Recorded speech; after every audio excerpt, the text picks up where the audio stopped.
Hello students, welcome to एमपॉली। So बच्चों, कैसे हैं आप सब? मैं उम्मीद करता हूं आप सब बहुत अच्छे होंगे। आइए स्टार्ट करते हैं आपका लेक्चर नंबर 21 ऑप्टो इंटरप्टर। बहुत ही इंपॉर्टेंट टॉपिक होने वाला है और कभी कभी ये टॉपिक बहुत परेशान कर देता है। बेसिकली ऑप्टो इंटरप्टर बड़ी छोटी सी चिप का नाम है, ठीक है, लेकिन ये चिप बहुत ही परेशान कर देती है। चिप भी नहीं, एक सेंसर है। अब देखो, ये जो सेंसर है इसको फोटो इंटरप्टर भी बोलते हैं। तो इसके दो नाम होते हैं, opto interrupter and photo interrupter, दोनों ही आपको याद रखने हैं। ये बेसिकली करता क्या है, ये टर्न ऑन करता है एंड ऑफ करता है सर्किट को ऑप्टिकली, ठीक है। तो एक सर्किट को ऑन करने का काम भी कर रहा है और ऑफ करने का भी काम कर रहा है ऑप्टो इंटरप्टर। अब ये होता कैसे है, ये बेसिकली एक प्लास्टिक मोल्डेड हाउसिंग टाइप की होती है, प्लास्टिक का बना होता है। सबसे पहले ये देख लेते हैं कि ऑप्टो इंटरप्टर होता क्या है। अब जैसे कि आप देख चुके हैं कि लास्ट जो हमारे लेक्चर्स आए हैं उसमें हमने एक्चुएटर्स पढ़ लिए हैं, ट्रांसड्यूसर एंड सेंसर्स पढ़ लिया है, टेकोमीटर भी हम पढ़ चुके हैं, ओपन लूप क्लोज लूप भी हम पढ़ चुके हैं। इस वीडियो में हम पढ़ने वाले हैं ऑप्टो इंटरप्टर्स के बारे में। फिर छोटे छोटे टॉपिक्स हैं दो तीन, LVDT, potentiometer, encoder, decoder, drive access drives, ये भी हम जल्दी फिनिश कर लेंगे और हमारा ये चैप्टर फिनिश हो जाएगा। अभी आप समझिए ऑप्टो इंटरप्टर के बारे में। तो देखिए, ऑप्टो इंटरप्टर कुछ इस टाइप का दिखने में होता है। ये है एक ऑप्टो इंटरप्टर। तो ये बेसिकली इतना बड़ा नहीं होता दिखने में, बहुत छोटा सा होता है, इतना सा। अब मैंने इसको कोशिश की है कि मैं आपके लिए इसको बना पाऊं, तो मैंने इसको बनाया बच्चों। अब ऑप्टो इंटरप्टर को जब मैंने बनाया तो देखो, ये है एक ऑप्टो इंटरप्टर। तो ये कैसा लग रहा है, अल्फाबेट की अगर मैं बात करूं तो यू शेप आ रही है ना, यू शेप आ रही है। तो एक यू शेप्ड की प्लास्टिक मोल्डेड हाउसिंग होती है जिसको हम ऑप्टो इंटरप्टर बोलते हैं। इसमें 4 पिन्स होती है बच्चों। देखो, ये 4 पिन मैंने इसमें लगाई हुई है, ये रही। तो कैसे काउंट करते हैं इनको, 1 2 3 4 इस तरीके से इनको काउंट करते हैं। कभी 1 2 3 4 इस तरीके से इनको काउंट नहीं करते। तो 1 2 3 4 मैंने नंबर्स भी इन पे डाल दिए हैं। तो 1 2 3 एंड 4। मैं उम्मीद करता हूं आपको क्लियरली नजर आ रहा होगा ये, ठीक है। अब देखो, जो हमारी 1 और 3 है, ये क्या है, इंफ्रारेड लाइट सोर्स है। इसी से इंफ्रारेड लाइट सोर्स निकलती है। और यहां है ऑप्टिकल सेंसर। 2 एंड 4 क्या है, ये ऑप्टिकल सेंसर है जो सेंस करता है चीजों को, ठीक है, जिसको फोटो सेंसर भी बोलते हैं। तो ये क्या है, यू शेप की हाउसिंग है जिसको हम क्या बोल रहे हैं, इसको ऑप्टो फॉर्क भी बोलते हैं। चिमटा, चिमटा होता है ना, फॉर्क यू शेप्ड तो होती है चिमटे की भी, ठीक है। तो उसको क्या बोलते हैं, इसको ऑप्टो फॉर्क भी बोला जाता है। अभी इसको समझिए, ऑप्टो इंटरप्टर की डेफिनेशन छोटी सी क्या है, परिभाषा क्या है। तो an opto interrupter is like a tiny trip line when something solid passes between the emitter and the receiver, it detectable edge change in the digital output. तो ये क्या करता है, जैसे ही कोई चीज इसके अंदर से पास होती है, इसको पता, यहां से एक लाइट निकल रही है और यहां से ये क्या कर रहा है, डिटेक्ट कर ले रहा है। देखो, ऐसे एक तरफ से लाइट निकल रही है और एक तरफ से लाइट डिटेक्ट कर ले रहा है। अब जैसे इसके बीच में कोई चीज आएगी तो लाइट, जाहिर सी बात है ना, पास होनी बंद हो जाएगी। तो ये पता लग जाता है इसको कि कोई ना कोई ऑब्जेक्ट बीच में आई है, ठीक है। तो ये काउंटिंग के लिए भी इसका इस्तेमाल किया जाता है, एटीएम्स में नोट गिनने के लिए। जैसे आपको कैसे पता चलता है, आप एटीएम में गए, आपने डाला मुझे चाहिए 1000 रुपए, तो वो 500 के 2 नोट आपको गिन के दे देगा। कभी उसको धोखा क्यों नहीं लगता, आपने डाली 1000 रुपए और वो 1000 नोट ही दे रहा है 500 के, मजा आ जाएगा ना। तो आज के बाद ये दुआ करनी है कि काश मेरे एटीएम का ऑप्टो इंटरप्टर खराब हो जाए, ठीक है। तो वो या तो 2 नोट भी नहीं देगा या फिर बहुत सारे देगा आपको। तो ऑप्टो इंटरप्टर काउंटिंग के लिए भी इस्तेमाल किया जाता है, ठीक है, एटीएम मशीन्स में। अब देखिए, लिखा हुआ क्या है, एक ऑप्टो इंटरप्टर एक छोटी ट्रिप लाइन की तरह होता है। जब एमिटर और रिसीवर के बीच कुछ ठोस गुजरता है तो यह डिजिटल आउटपुट में बदलाव के रूप में पता लगाने योग्य होता है। तो जैसे ही कोई चीज बीच में से पास करेगी, ये समझ जाएगा कि कुछ ना कुछ ऑब्जेक्ट बीच में आ गया है, इसको पिकअप कर लो। पिकअप लाइन में भी इसका इस्तेमाल होता है। आप देखते हैं कि बहुत सारे बॉक्सेस एक लाइन पे चल रहे हैं। अब जैसे ही ये बॉक्सेस चल रहे हैं तो ये देखता है कि यहां पे लाइट तो आ रही है, इसने देखा कि कोई ना कोई चीज बीच में आई, इसको पिकअप कर लिया रोबोट ने और दूसरी चीज दूसरी साइड उठा करके रख दिया। सब ऑप्टो इंटरप्टर काम कर रहा है, ठीक है। नेक्स्ट है, it is commonly use for object presence and absence detection, light rotation, counting, positioning of moving objects and rotating direction detection. तो देखो कितनी चीजों में इसका इस्तेमाल किया जा रहा है। इसका इस्तेमाल किया जा रहा है किसी भी ऑब्जेक्ट की प्रेजेंस को, यानी कि उसकी उपस्थिति को या अनुपस्थिति को पता लगाने के लिए, किसी डिस्क के रोटेशन को की गिनती करने के लिए भी इसका इस्तेमाल किया जा रहा है ना, चलती वस्तुओं की स्थिति को या घूर्णन दिशा का पता लगाने के लिए भी उपयोग में लाया जाता है ऑप्टो इंटरप्टर, ठीक है बच्चों। अब देखो ये एक छोटी सी डिवाइस होती है इस तरह की। अब देखो 1 और 3 ये दो पिन है, इसको खोल करके दिखाया गया है बेसिकली। अब ये चीज मैं दिखाता आपको डायरेक्ट समझ में नहीं आती, तो मैंने इसको इस तरीके से बना दिया। अब ये 1 और 3 क्या है, ये है 1 और 3। तो ये पिंस क्या है, ये इंफ्रारेड बीम यहां से निकलती है और इस तरह से इसमें फोटो सेंसर में जाती है, ठीक है। ये ऑप्टिकल सेंसर है 2 और 4, तो 2 और 4 इसी तरीके से आपकी बुक में बना हुआ होगा, वो यही चीज है, ठीक है। ये रहा, इंजीनियर का दिमाग कुछ भी कर सकता है, ठीक है। अब देखो ऑप्टो स्विच और interrupter is A small U shape black plastic package which has 4 legs. मैंने बना के दिखा दिया कि देखो ऑप्टो इंटरप्टर क्या है, एक small U shape black plastic है। स्मॉल है, छोटा भी है, यू शेप भी है ना, और प्लास्टिक का है, काली प्लास्टिक है, ये रही काली प्लास्टिक। अब भूल जाओ उसको कि ये थर्माकोल है, ठीक है ना। ये काली प्लास्टिक का बना हुआ है जो मार्केट में बिकती भी नहीं, पुरानी हो जाती ना काली प्लास्टिक, कबाड़ी भी नहीं खरीदता, सच बता रहा हूं। वो काली प्लास्टिक कहता भाई साहब काली प्लास्टिक बिकती नहीं है, इसको तो आप ही रख लो भैया, हम क्या करेंगे, ठीक है। अब इसके 2 लेग क्या है, 2 लेग क्या है, इंफ्रारेड एलईडी है वन साइड, यानी कि 1 और 3 ये क्या इंफ्रारेड एलईडी है, और दूसरी साइड क्या है, लाइट सेंसिंग है। 2, 4 में क्या है, लाइट सेंसिंग है। तो उसी चीज को लिखा हुआ है, देखो ऑप्टो स्विच या इंटरप्टर एक छोटा यू आकार का काला प्लास्टिक पैकेज है जिसमें 4 पैर होते हैं। एक के एक तरफ इंफ्रारेड एलईडी के लिए 2, यानी कि 1 और 3, और दूसरी साइड क्या है, प्रकाश संवेदन के लिए, यानी 2 और 4। तो 4 पैरों का इस्तेमाल कैसे किया जा रहा है, समझ रहे हैं आप, ठीक है। अब देखो a photo interrupter is a transmission type photo sensor, ठीक है, which typically consist a light emitting element and a light receiving element. तो ये क्या है, एक तरह का फोटो इंटरप्टर क्या है, एक ट्रांसमिशन टाइप फोटो सेंसर है जिसमें क्या है, लाइट एमिट भी कर रहा है और लाइट को रिसीव भी कर रहा है, लाइट को छोड़ भी रहा है, लाइट को पकड़ भी रहा है। दोनों चीजें कहां हो रही है, एक ही डिवाइस में हो रही है, ठीक है, एक ही सेंसर में हो रही है। गर्मी थोड़ी सी लग जाती है, इस टाइम गर्मी हो गई है। अब अगर मैं फैन चलाऊंगा तो वो आपकी इसमें रिकॉर्डिंग में आती है, ठीक है, तो इसलिए अब गर्मी में पढ़ाना पड़ता है, तो थोड़ा सा एडजस्ट, और लेट भी काफ़ी हो जाता है। अब ये समझ लीजिए 12 इस टाइम बज चुके हैं घड़ी में, और हम अब पढ़ाने खड़े हुए हैं। दिन में भी क्लासेस होती हैं और बहुत सारा काम होता है, एक जॉब भी है वो भी करता हूँ दिन में, ठीक है। तो ऐसा बिल्कुल बिजी शेड्यूल रहता है, लेकिन आप लोग का प्यार, आप लोग के कमेंट्स खड़ा कर देती हैं कि भैया पढ़ाना पड़ेगा, ठीक है, चाहे कुछ भी हो जाए पढ़ाना पड़ेगा। तो इसीलिए मैं कोशिश करता हूं कि आपको बेस्ट से बेस्ट तरीके से मैं आपको पढ़ा पाऊं, एग्जाम्पल्स दे पाऊं, आप लोग देख पाएं जो चीज़ें रियल लाइफ में होती हैं। मैकेनिकल है क्या, मैकेनिकल सब जगह है, ठीक है, मशीन्स है आपके चारों तरफ, मशीन्स ही मशीन्स। आप देखिए तो एक बार, तो उन मशीन्स में जो चीज़ें होती हैं वो आपको पढ़ाई जाती हैं। बस आपने अगर वो चीज़ें देख ली, सीख ली, तो आपको मैकेनिकल बड़ी आसान लगनी शुरू हो जाएगी, ठीक है।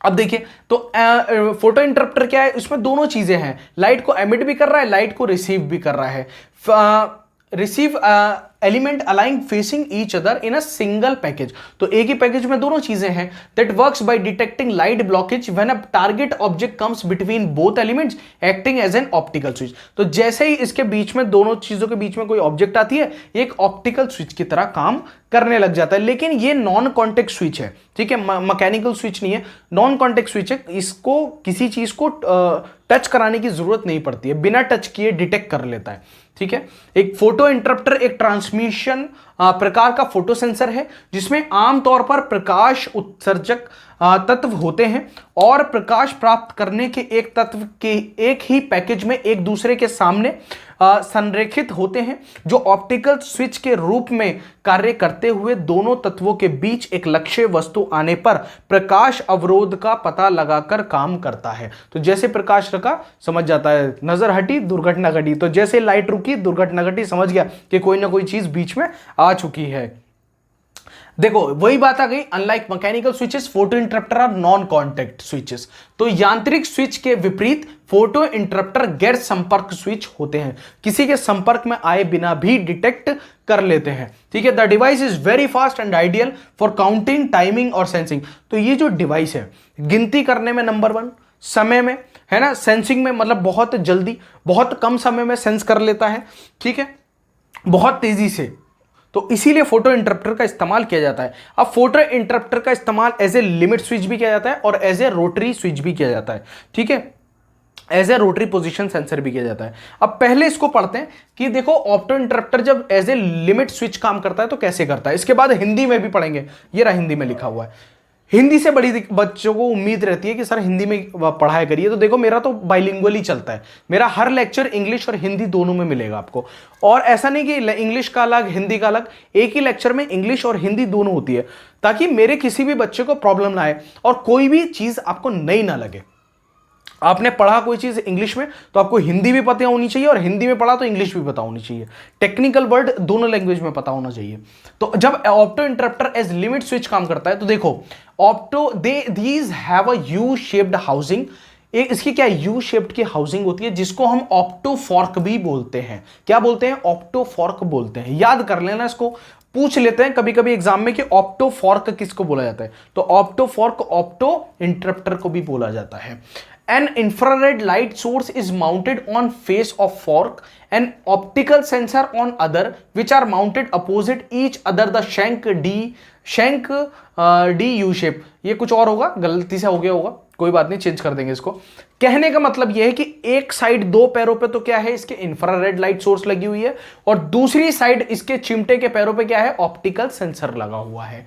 ठीक है, यू शेप इसकी बन जाती है। बार बार उसी चीज को रिपीट कर रहा है, बार बार उसी चीज को बोल रहा है, ताकि आपके याद हो जाए, आप समझ पाए, धोखा ना लग जाए आपको। The switching function is activated when the blade shaped interrupter type object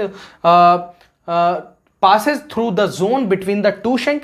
तो जब भी कोई दो शंक के बीच में कोई ऑब्जेक्ट पास करती है तो ये समझ जाता है कि कोई ना कोई ऑब्जेक्ट पास हुई है। ठीक है, तो देखो इनमें यू आकार का आवास होता है, जिसे ऑप्टो फॉर्क के नाम से जाना जाता है। फॉर्क के चेहरे पर एक इंफ्रारेड प्रकाश स्रोत लगाया जाता है और दूसरे पर एक ऑप्टिकल सेंसर लगाया जाता है। ठीक है, जो एक दूसरे के विपरीत शंक यू आकार में लगाया जाता है। स्विचिंग फंक्शन तब सक्रिय होता है जब ब्लेड के आकार का इंटरप्टर टाइप ऑब्जेक्ट इनके दो टांगों के बीच से गुजरता है। तो जैसे कोई चीज बीच से गुजरेगी ये एक्टिवेट हो जाएगा और समझ जाएगा कि भैया कुछ आ चुका है, समझ जाओ, इसको काउंट वाउंट कर लो, नहीं तो इंसान बहुत मारेगा। सेंसर है ना, इंसान किसी चीज को नहीं छोड़ता। ठीक है, ना एनिमल को छोड़ेगा, ना बर्ड को छोड़ेगा, ना सेंसर को छोड़ेगा, ना मशीन को छोड़ेगा, किसी को नहीं छोड़ता। जिसके पीछे पड़ जाए। अब the interrupter should be covered to avoid any influence और error cause by external light. तो क्या कह रहा है, बाहरी प्रकाश के कारण होने वाली किसी भी प्रभाव या त्रुटि से बचने के लिए इंटरप्टर को कवर किया जाना चाहिए। तो इंटरप्टर को जो है कवर रखा जाता है ताकि उसमें कोई भी एरर ना आए। धूल ऐसी चीज है, अच्छी चीज को खराब कर देती है। आप देखते होंगे सीपीयू, जो सेंट्रल प्रोसेसिंग यूनिट होती है, सीपीयू कंप्यूटर में लगते हैं, वो धूल की वजह से बहुत खराब होते हैं। हार्ड डिस्क खराब हो गई है ना, आपका ये मदरबोर्ड खराब हो गया, ये धूल हो गई भैया, धूल अंदर पता नहीं कैसे पहुंच गई भैया, हम तो बड़ी साफ जगह रखते थे, धूल चली गई। तो धूल ऐसी चीजें रुकती नहीं है और अच्छी चीज को खराब कर देती है। तो इसलिए इस चीज को अवॉइड करने के लिए हम क्या करते हैं, ऑप्टो इंटरप्टर को कवर करके रखते हैं। नेक्स्ट आ जाता है इसमें ऑप्टो इंटरप्टर एज टैकोमीटर और रोटरी पोजीशन सेंसर। तो टैकोमीटर क्या काम करता है, जल्दी से कमेंट में बता दो। लास्ट लेक्चर में मैंने बहुत अच्छे से पढ़ाया टैकोमीटर, और एक शॉर्ट में मैंने ये भी समझाया टैकोमीटर किस तरीके से गाड़ियों में काम करता है। तो वो शॉर्ट नहीं देखा तो वो भी देख लो, और टैकोमीटर वाला लेक्चर देख लो, तब मुझे कमेंट करके जरूर बताना टैकोमीटर क्या काम करता है। ठीक है, a common way to get both positional information and speed information is to mount a pulse sensor on the motor shaft. ठीक है, basically they are opto fork and interrupter disc, you have two of them inside your mouse on computer also. तो ये क्या बोल रहा है, देखो rotary की बात हो रही है, तो बेसिकली डिस्क का इस्तेमाल इसमें किया जाता है, जो रोटरी पोजीशन सेंसर्स होते हैं इंटरप्टर में। तो इंटरप्टर भी लगा हुआ है, साथ में दो डिस्क भी लगी हुई हैं, 90-90 डिग्री पे लगाई जाती है, ताकि क्या हो, कोई भी जो आपका सिग्नल है वो साइमल्टेनियसली ना हो, एक दूसरे में मिक्स ना हो। ठीक है, दूर दूर चले। If you look at the other signal at each rising edge of the other signal, it will tell you the direction of the rotation. तो डायरेक्शन ऑफ रोटेशन वगैरह भी ये बताता है। अभी दिखाऊंगा ये किस तरीके का अरेंजमेंट होता है। देखो इस तरीके का अरेंजमेंट बनाया जाता है, अभी ये चल के दिखाएगा, चल रहा है। तो एक साइड ऑप्टिकल ट्रांसमीटर लगाया जाता है और एक साइड ऑप्टिकल रिसीवर लगाया जाता है। ठीक है, ये स्लॉटेड डिस्क है, इसमें स्लॉट्स बने हुए हैं, दो डिस्क हैं। ठीक है, तो एक इधर घूम रही है, एक इधर घूम रही है। अब देखो कभी क्या हो रहा है, ऑप्टिकल ट्रांसमीटर जो लाइट को भेज रहा है, कभी ये लाइट कट हो रही है, कभी लाइट, तो इनका एक पर्टिकुलर एंगल होता है जिसपे इनको एडजस्ट किया जाता है। ये स्ट्रिप्स कटी होती हैं इनमें, ठीक है। इस तरीके से ऑप्टो इंटरप्टर का एक अरेंजमेंट बनाया जाता है और इसका इस्तेमाल किया जाता है बच्चों, ठीक है। ये देखिए, तो मोटर शाफ्ट पर पल्स सेंसर को माउंट करने के लिए दोनों स्थितीय जानकारी और गति की जानकारी प्राप्त करने का एक सामान्य तरीका है। तो हमने क्या क्या पता कर लिया, एक तो हमने स्पीड पता कर ली और एक एंगुलर पोजीशन पता कर ली, ठीक है। तो दोनों चीजों की पोजीशनल इंफॉर्मेशन भी हमें मिल रही है और स्पीड की इंफॉर्मेशन भी हमें मिल रही है, दोनों चीजों की इंफॉर्मेशन हमें मिल रही है। डिस्क घूम किधर रही है, कितनी स्पीड से घूम रही है, दोनों चीजों का पता करने के लिए किसका इस्तेमाल कर रहे हैं आप, ऑप्टो इंटरप्टर का इस्तेमाल आप कर रहे हैं, ठीक है। अब देखिए, मूल रूप से वे ऑप्टो फॉर्क और इंटरप्टेड डिस्क है। आपके पास उनमें से दो कंप्यूटर पर आपके माउस के अंदर भी है, ठीक है। माउस के अंदर भी कुछ इस टाइप का अरेंजमेंट बनाया जाता है। कभी मौका लगा तो माउस को खोल देंगे, ठीक है ना, खोल के दिखाऊंगा माउस को। खराब हो गया तो दोगे आप ही, ठीक है। मैं कुछ ना कुछ खराब करता रहता हूं, फिर मेरे घर वाले मेरे पीछे पड़ जाते हैं। आमतौर पर उनके पास प्रत्येक डिस्क के लिए दो ऑप्टो सेंसर होते हैं ताकि उनके बीच एक तथा कथित 90 डिग्री फेज शिफ्ट हो, ठीक है। इसका मतलब है कि दो सिग्नल एक साथ कभी नहीं बदलते हैं और यदि आप प्रत्येक बढ़ते किनारे पर दूसरे सिग्नल को देखते हैं, दूसरा संकेत ये आपको रोटेशन की दिशा बताएगा, ठीक है। तो 90 डिग्री पे इसलिए लगाया जाता है ताकि वो क्या है, एक दूसरे को ना क्या हो, मिक्स ना हो, अपनी एक प्रॉपर जगह पे फिक्स रहे, ठीक है। नेक्स्ट ये बोलता है, तो उसी चीज को देखो दोबारा से लिखा गया है कि एक प्लास्टिक बॉडी है, उसमें क्या है, एक साइड IR इंफ्रारेड LED लगी होती है, दूसरी साइड फोटो ट्रांजिस्टर डायोड लगा होता है, दोनों को एक यू शेप्ड की बॉडी में माउंट किया जाता है। तो उसी चीज को बार बार लिखा जा रहा है ताकि आप समझ पाएं और अच्छे से आप इसको लिख पाएं। तो मैंने हिंदी और इंग्लिश में भी आपके लिए नोट्स बहुत अच्छे से प्रिपेयर कर दिए हैं। नोट्स आपको बनाने की जरूरत नहीं है, बस टेलीग्राम से डाउनलोड करो और पढ़ो। अब इतना टाइम नहीं है कि आप नोट्स बनाने के लिए, नेक्स्ट मंथ एग्जाम्स होने आपके। तो इसी तरह से ये काम करता है opto interrupter as rotary sensor. अब अभी तक की एक थोड़ा सा सेल्फ प्रमोशन कर लेते हैं। तो अभी तक अगर चैनल को सब्सक्राइब नहीं किया है तो जल्दी से चैनल को सब्सक्राइब कर लो, प्लीज कर लिया करो चैनल को सब्सक्राइब, शेयर कर दिया करो, क्योंकि आप ही लोग जो हो एक मेरा सपोर्ट का एक जरिया हो, एक मीडियम हो। आप लोगों की सपोर्ट से यहां तक पहुंचे हैं, बहुत आगे तक जाना है, आप लोग को साथ लेकर के जाना है, बहुत सक्सेसफुल होना है आपको भी और हमें भी। तो जल्दी से चैनल को सब्सक्राइब कर दो। इसकी PDF आपको हमारे टेलीग्राम चैनल एमपॉली पर शेयर कर दी जाएगी, वहां से आप डाउनलोड कर सकते हैं। हमसे कोई भी क्वेश्चन आप पूछना चाहते हैं तो आप इंस्टाग्राम पर हमें फॉलो कर सकते हैं, एमपॉली01 ये हमारा इंस्टाग्राम यूजर नेम है। मैं कोशिश करूंगा जल्द से जल्द आपको रिप्लाई देने का।